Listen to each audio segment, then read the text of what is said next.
Thank you to you both for speaking with me.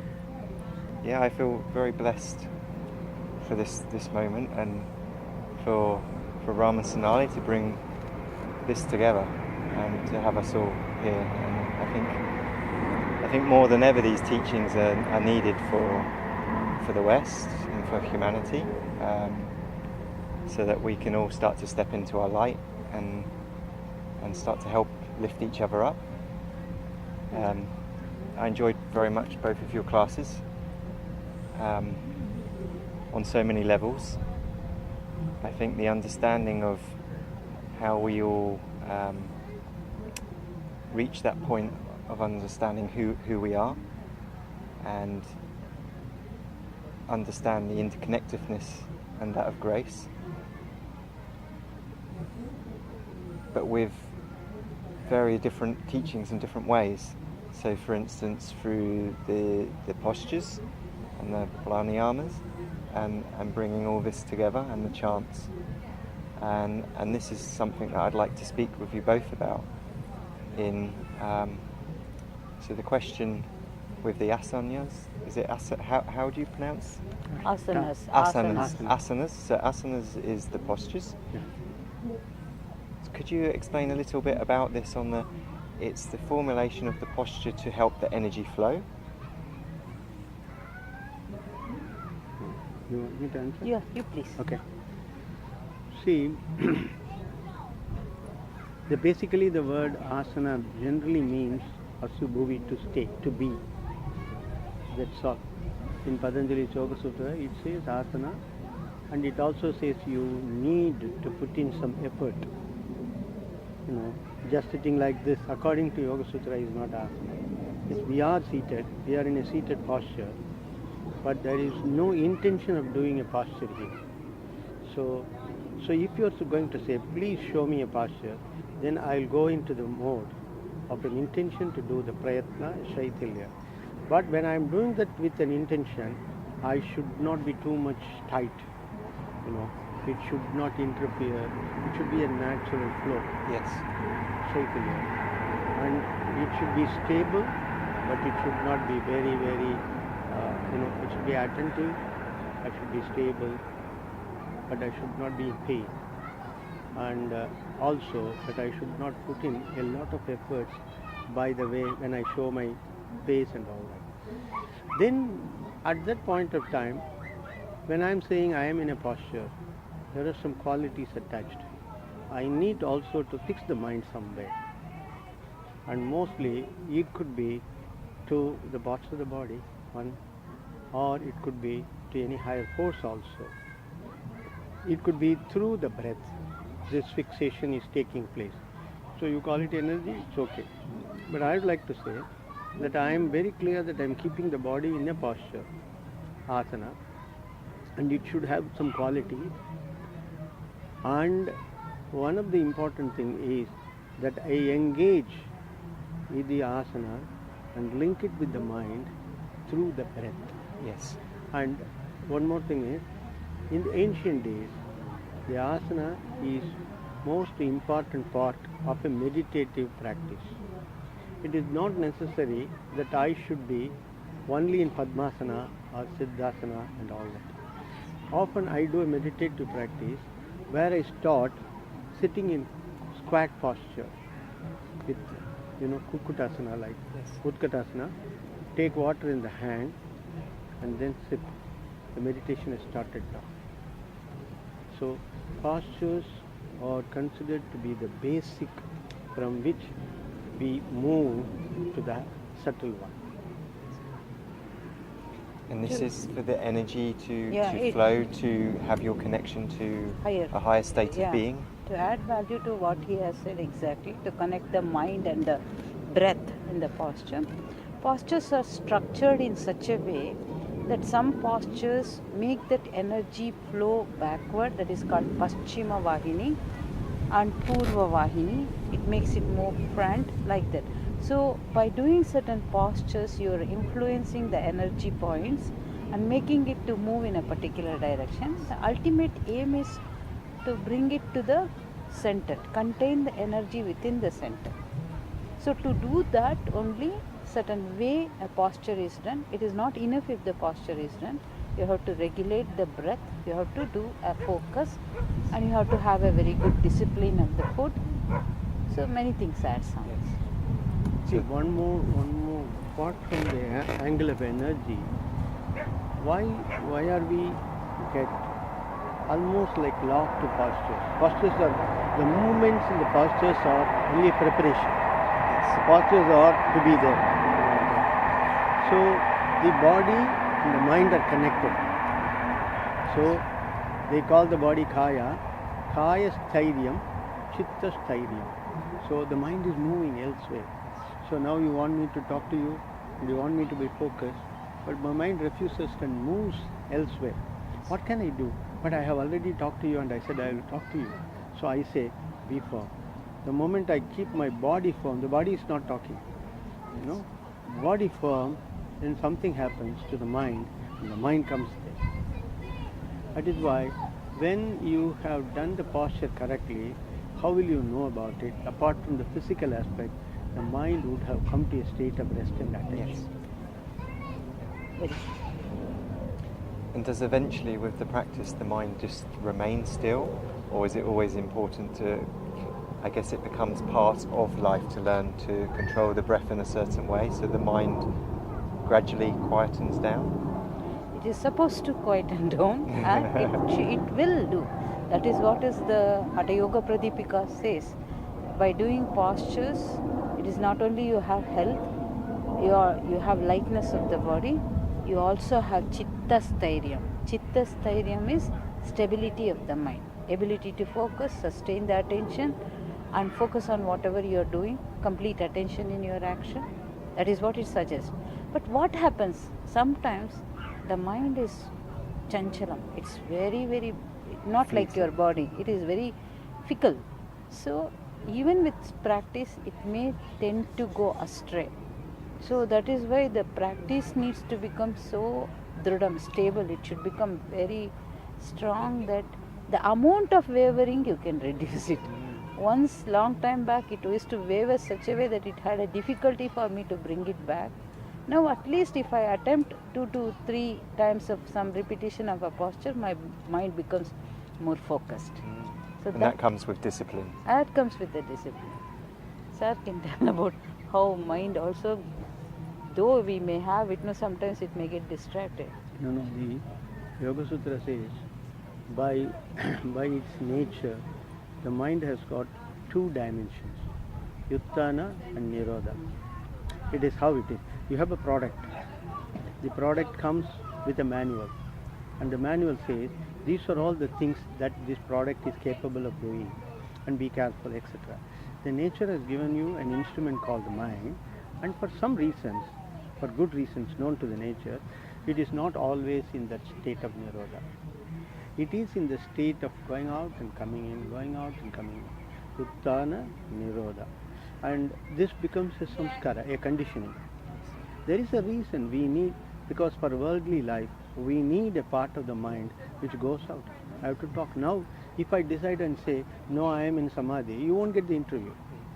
So we need to come out, we talk about it. So that is Uttana. Then, I won't be going on doing this. I would like to say, let me be going into the state of a quietude, Nirodha. So I am disturbed, I am calm. A disturbance is required because I need to live. But the disturbance should not be the condition for me always. So this conditioning of disturbance and calmness, a movement and quiet, a movement and quiet.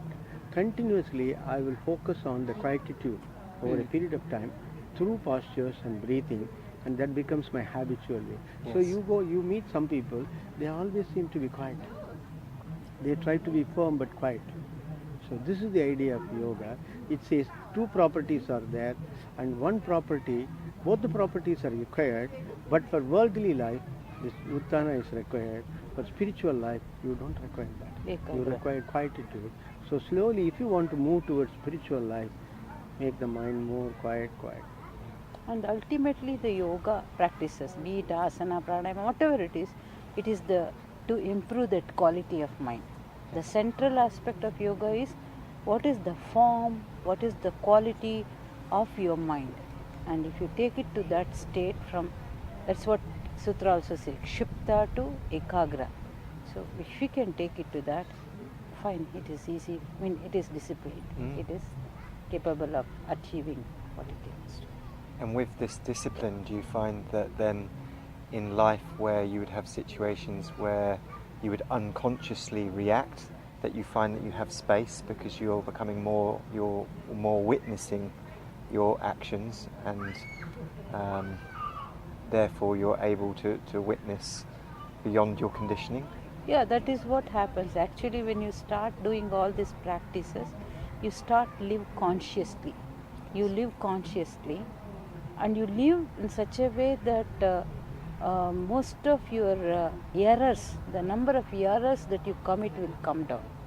Like I don't talk unnecessarily what is not. I mean, the tendency will be there.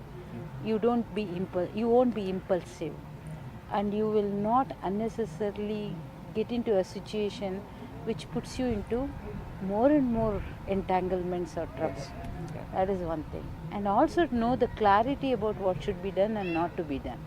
Such, it gives you that perspective to stand back and check out on what is to be done and what is not to be done.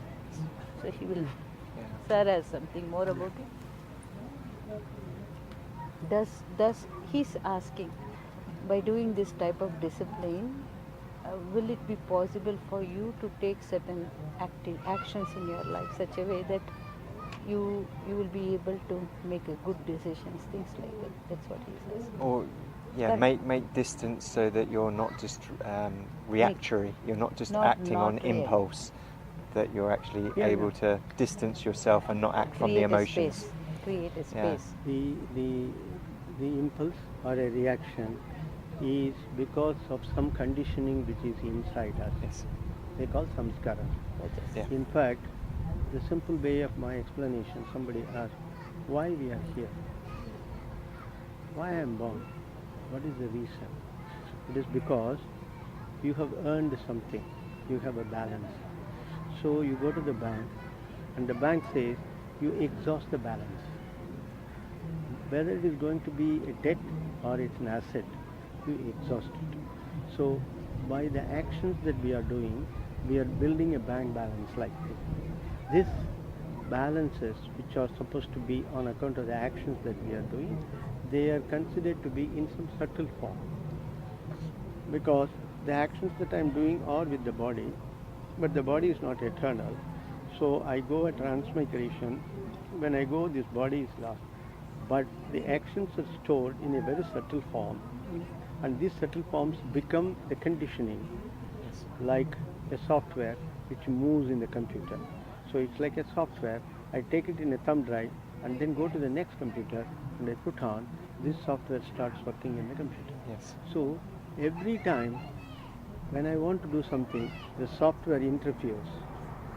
Now I have known slowly, the first step number one is, I am not even aware that this is pushing me. You ask me a question, I answer. Somebody comes, either I hate or I immediately get attracted.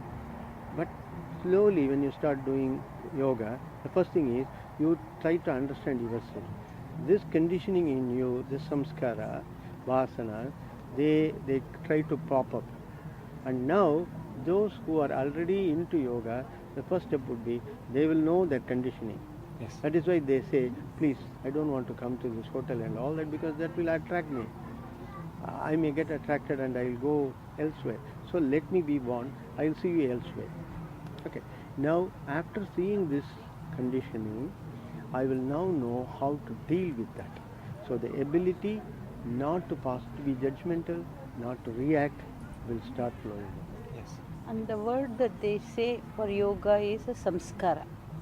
Krishnamacharya says that yoga is a samskara. Samskara is you condition your body mind such a way that you don't accumulate something more and more, and you're always eternally in a cycle. So it is to purify your body, purify your thought, and make yourself eligible for a higher plane of existence. Yeah. higher plane. So you of can it. know your true self. Your true self. That Yeah. is it. Know that which is eternal. Yeah. Yeah. Even if you take it simplest thing, the samskara is I do certain type of breathing. Let me say I'll take something very simple like doing a breathing practice or doing a movements, asana practice. I am changing from one pattern to another pattern. I have brought in a new samskara. That is essence of deep breathing makes me feel calm. Yes. That calmness becomes a samskara so that I am eligible to go and meet somebody and talk. Yeah. So that is what it is. Yeah. And that changes your energy, which also changes The way what- I react to the person. and how people are attracted to you, and Yeah, vice versa. yeah, What's yeah. drawn into your life. So that is Yeah. what is karma kaushalam. Yogaha karmasu kaushalam. Whatever action you do, you have that focus so that it doesn't unnecessarily build more and more problem, more and more. Yeah. I think this is the misunderstanding with yoga in the West. We see it really as exercise, as keeping our body fit and many things, whereas it's now we're only just starting to uncover it's a way of life. Yeah. And the reasons that it is a way of life is to understand our true nature, to understand why we're here, and that connection with everything. Yes, exactly. And that all of these things are tools for that. So along with the postures, then you have the chanting and the mudras and the different things, and they're all ways to get to the same, but they all support one another. Can Yeah. you talk about this? Yeah, that is true. Actually, the principle is basically we exist at different level. If you are existing at the body level, I am more interested in knowing what is the food, what is my sense of enjoyment, my sensory enjoyment. I exist only at that level. The start discovering that I don't exist only in terms of my body, I exist in terms of my work. Then you'll start looking what type of work I am doing, why I am doing this, and what is the purpose of my work. Is it harming or is it helping? Functional or dysfunctional? Then you go beyond that. I am not the only person who is existing in this world. I am connected to so many people. The way I live affects somebody else, and the way they live affects me. Then I can either have a type of dvesha relationship or a peaceful relationship. So that existence comes only when we start knowing that I am not only the body, I am not the only body component, I am beyond the body. Yes. And if I am beyond the body, what is it I am? Then if that is the case, what is it that everybody is? Like that inquiry comes, then you start living a life which is different from. You start to realize the cause and the effect, like the pebble thrown to the water and its ripples, It ripples. and how that connects everything. Yeah. That is what, the moment a yogi or a practitioner of yoga starts understanding the purpose of their life, they have become a little bit more inward. Yes. They become more and more. Otherwise, it is just doing some postures, and I am happy to put my body in different positions. That's all. But it's No, like a technology, isn't it? That yoga is a I technology want for the to- body. I want to, in this connection, I would like to say two things. One is, I don't think it is in the West only. India. Everywhere it is there. Even in India, it is not necessary that all people are using yoga for the ultimate purpose. Yes. I'll tell you, Yoga Sutra itself says that you are passing through an evolution.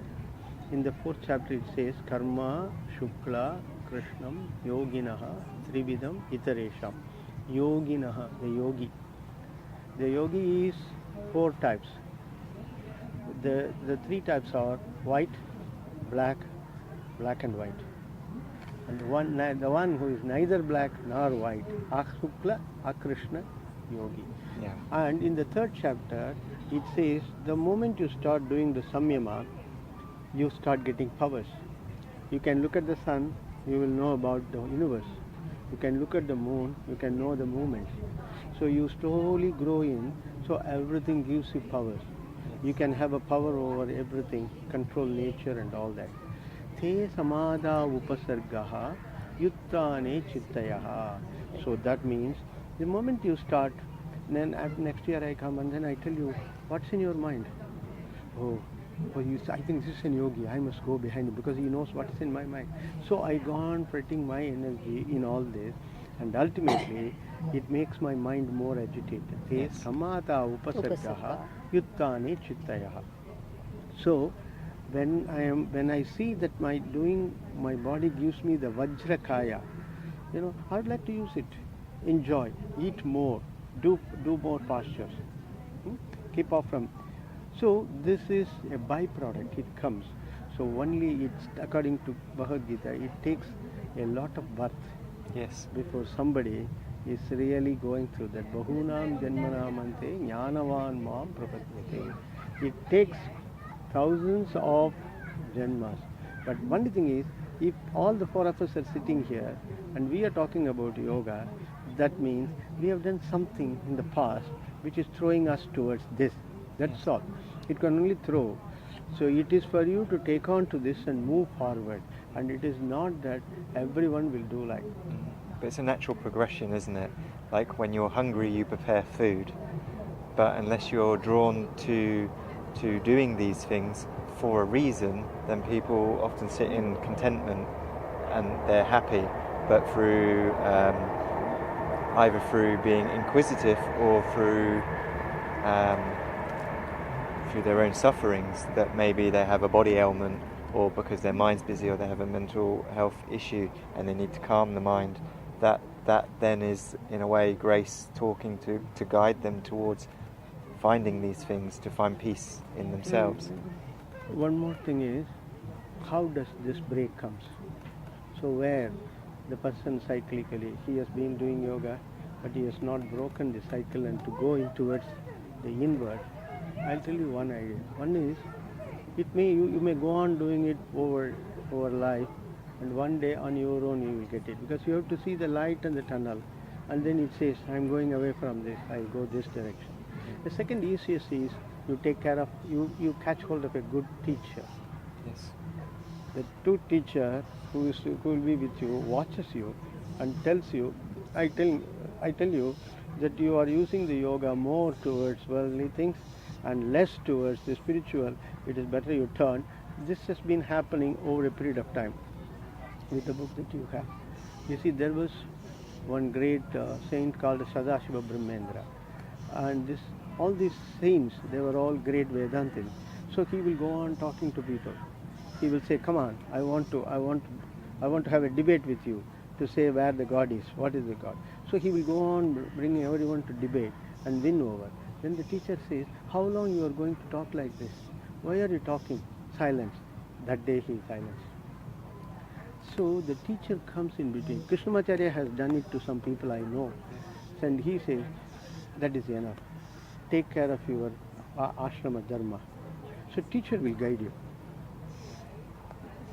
Yeah. But you can do on your own also. Teacher is also a tool of yoga, very important. It's not enough if I just do the posture or I do a little bit of practices and other thing, but you have to have the anugraha, that is the grace of a teacher who can guide you, so that what happens, you are not going into unnecessary wrong path. Yes. That type of distractions happens. Yeah. I understand this, that for a lot of people they need this guidance and a teacher. But for a Rama Maharshi, his teacher was life. And maybe because he'd had many rebirths, many thousands of rebirths, that his soul was evolved, that life became his teacher. And in his pointings in his book, the mountain was his teacher, and many things, but meaning the elements of life he allowed into himself. And do you think that that's something that as we evolve that can naturally happen, or do you think for most of us we should seek guidance? What an important question.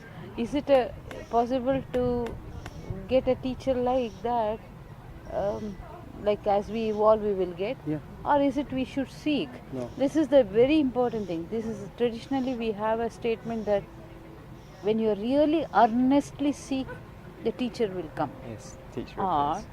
the teacher is also honestly looking for a disciple who has to receive this and get evolved.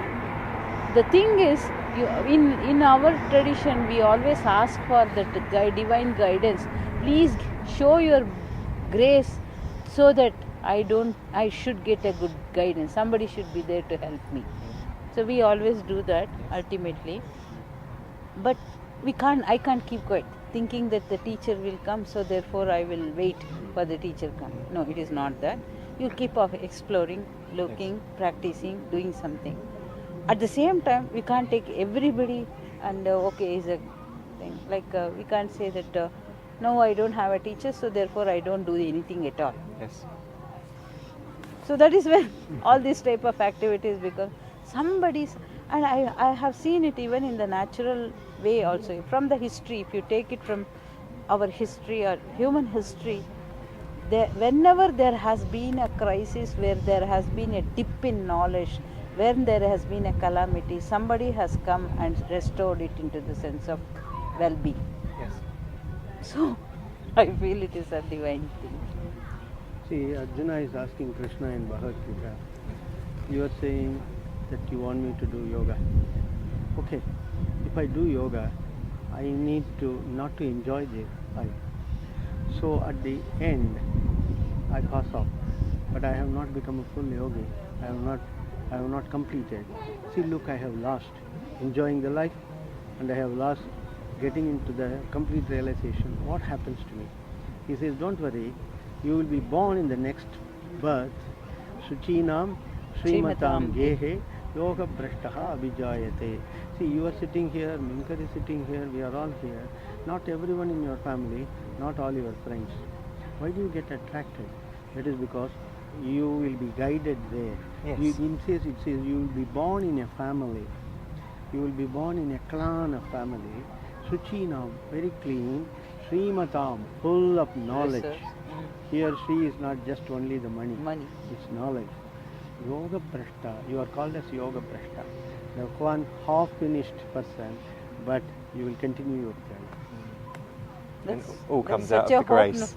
Such a hope, you know. So there's always hope. Yeah. Hope, and it's true. As he says, no, there's nothing like even the smallest type of practice also takes you to one step ahead. And I also very much enjoyed the mantras. Mantra. Yeah, and again, I think these teachings that are so ancient, yet they're like the highest of technologies when you really understand them, even on a scientific level, a metaphysical level of vibration, of sound, of energy movements. Yeah. Because it really is, it's affecting what's drawn to us and our cleansing of our karma. Yeah.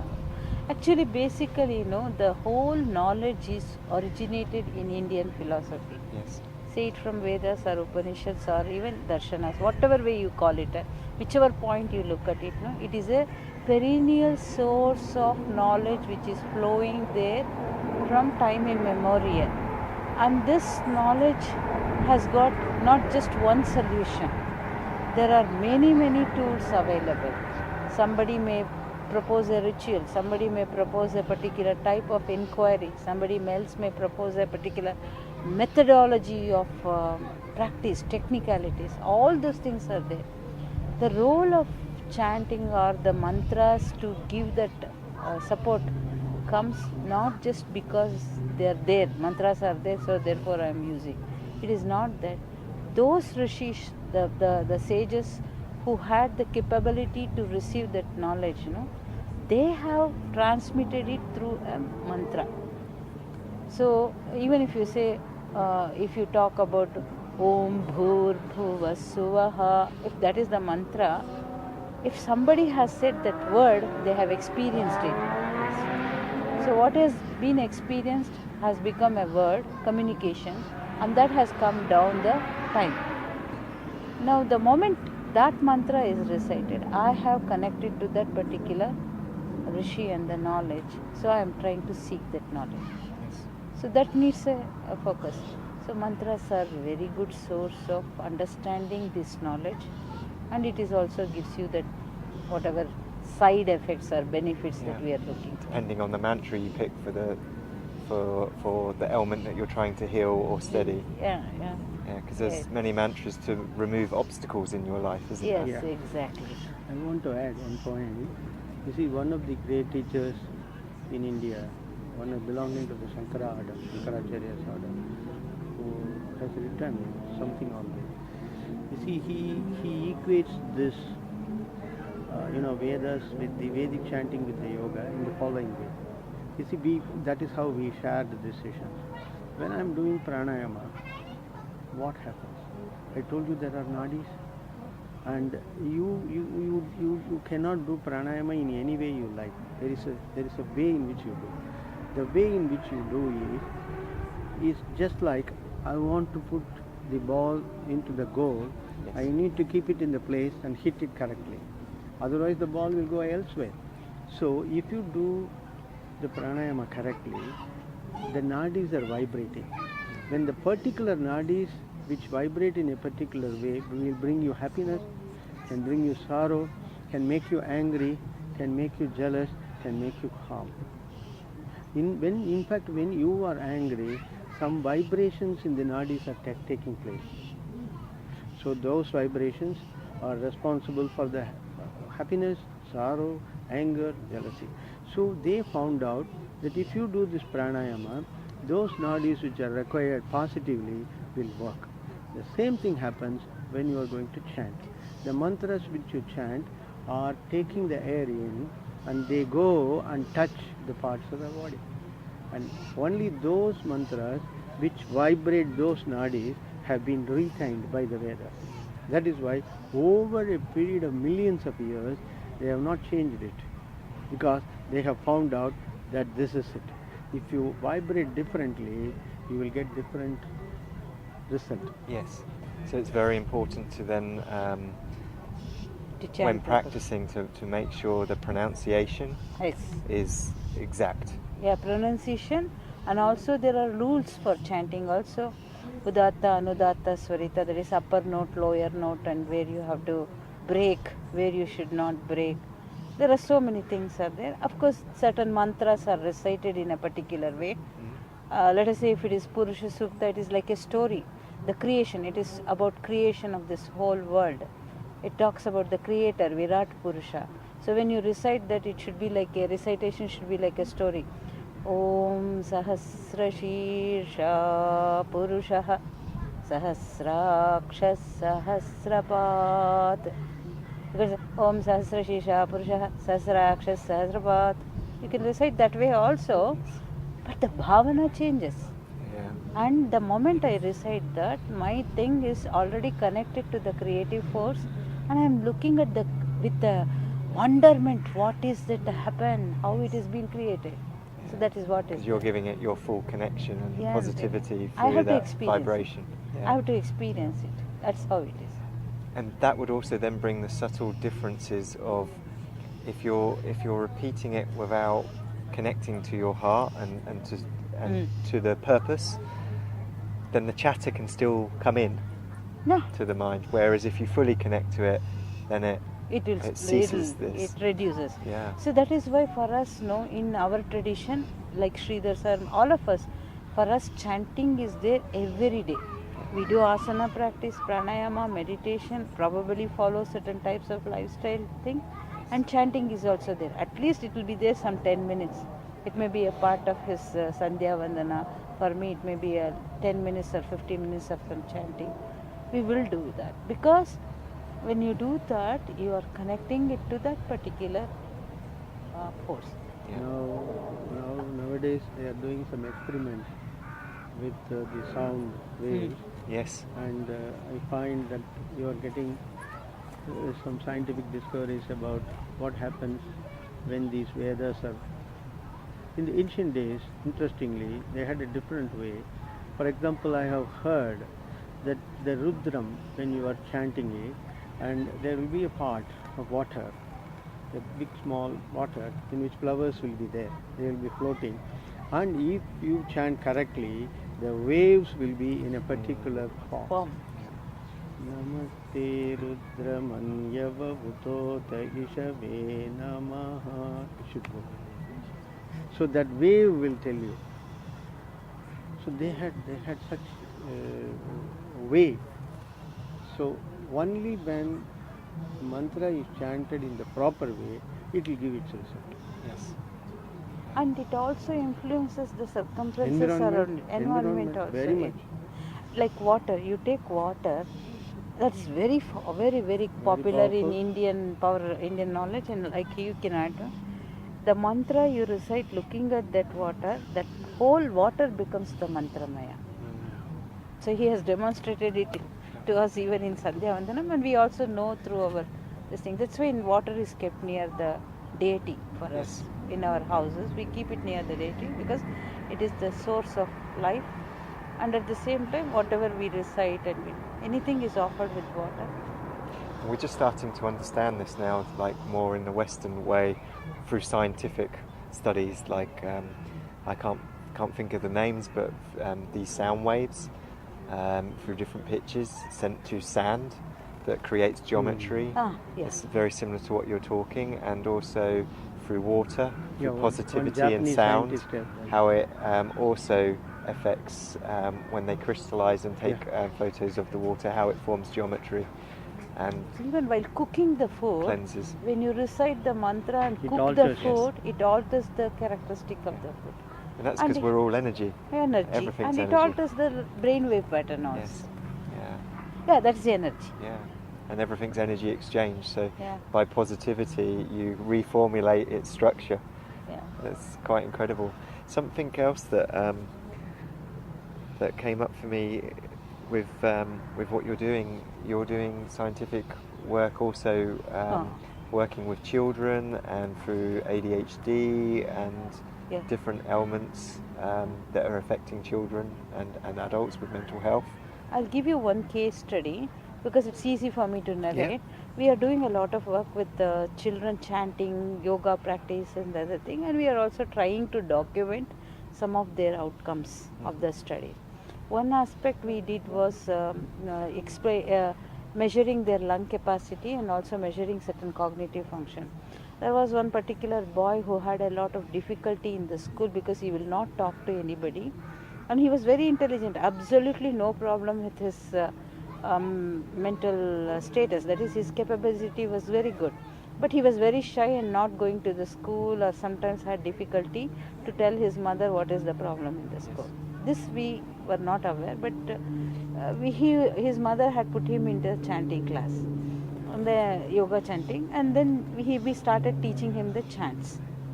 Now before the assessment, that is baseline, his verbal fluency was 0. That is, if I give a particular word, he will not come up with any words. His category fluency, phonetic fluency, these are all different tests we use to measure the verbal capacity. So I was very disturbed. This boy is already 0 and he is studying in 7th standard. What is happening? I wanted to ask the mother. Then the mother came and said that he is very shy, he doesn't open his mouth, even he knows the answer, he won't tell anything. Okay, then I put one of the teacher to train him to certain sounds. Then we measured his fluency. It increased nearly 12. That is, per 2 minutes his ability to give. Then what happens from the school, the report was that he was interacting with the people and he is very fluent in giving the answer. He will write any number of things, he will write, but he won't verbalize it. So what is happening is there is something opening here, and the boy has become more and more verbal, in the sense able to communicate. The mother was the happiest person because she said, now I know my son is normal, because most of the mother are always worried whether there's something is wrong with the child. Yes. The thing is here, the chanting helped that boy to come out. What was blocking was not there. No So longer. it shifted a blocked energy. Yeah, blocked energy was released. And the brain started processing faster. Yeah. So it works on many levels. Yeah, many levels. I think that's what I hope we start to learn here in the West. I know yesterday someone was talking of in India if someone's having trouble with stress or strain in life or different ailments, that the doctor will often recommend you go and see a yogi or a Swami or a certain yoga practice or pranayama, or various different mantras.